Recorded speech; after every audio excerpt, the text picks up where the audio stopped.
This rather pretty thing is the WhiteFox Eclipse, a rather unique mechanical keyboard. There's a lot to talk about, so let's get straight into it.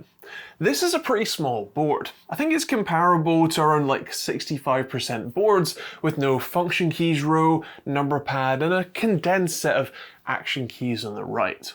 While I won't go into the impressively deep lore surrounding the BrownFox and original WhiteFox boards, this WhiteFox Eclipse is a slight departure from the previous designs with a very much fixed layout.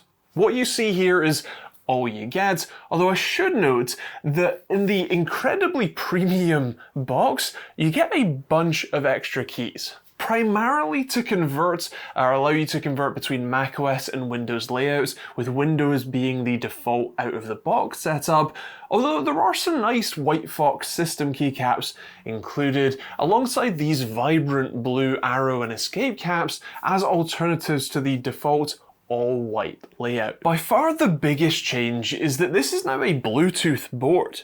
You can connect this to up to 3 devices, switching between them using FN and Q, W, or E. The built-in 4000 mAh battery, which is actually pretty easy to get at to replace if you need to, by the way, can power it for ages, and it's easy to charge up with the included USB-C ports on the top too. You can use the board wired as well, including while charging. You hear that, Apple? None of this stupid magic mouse nonsense here. Anyway, the board is running QMK as its firmware of choice on an STM32F103 specifically, and uses an FR5082DM chip for Bluetooth 5.0 BLE support. That does mean that you can use VIA to customize the board, and there is a lot to cover here too.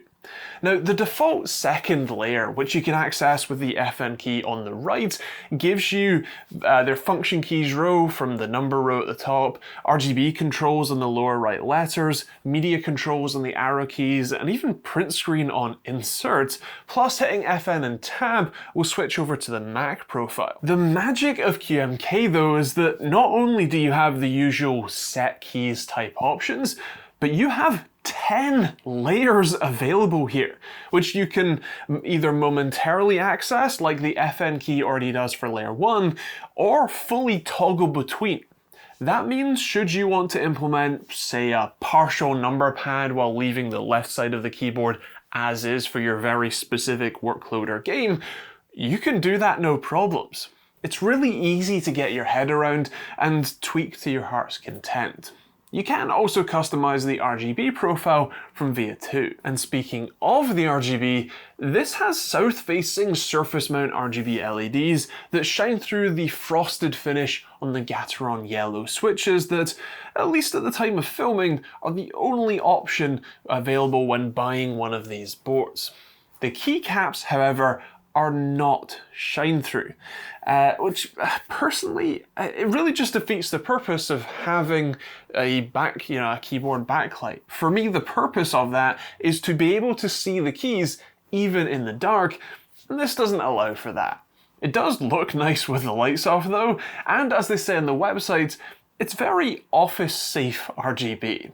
This wouldn't be an eyesore in an office setting. It equally wouldn't be a pain on your co-workers' ears either, as Alpaca have put an awful lot of effort into how the WhiteFox Eclipse sounds.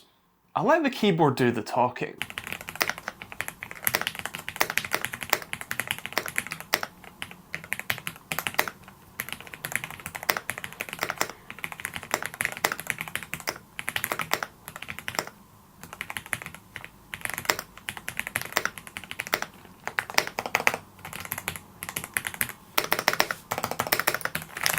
In short, this is one of the most premium, soft, buttery sounding keyboards I've tested.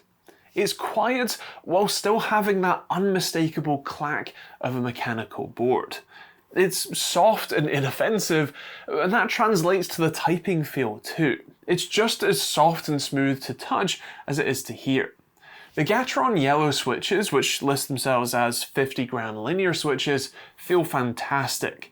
They're heavy enough for good kinesthetic feedback, while being smooth enough to feel effortless. They are also easily removable, so if you'd rather pick something else, anything with a cherry-style pin layout should work just fine. The thing I haven't mentioned yet is that this board is actually only held together by magnets. The bottom case just comes away from the PCB and switches by simply pulling, and it isn't an overly strong bond. Now, my understanding for this isn't to be a right-to-repair masterpiece, although that is a nice benefit, but more so that the PCB and switch assembly effectively floats on the edge gaskets, which allow for a somewhat suspended design. Instead of using screws which essentially hard mount the keys to the base, these magnets give a more air ride type mount.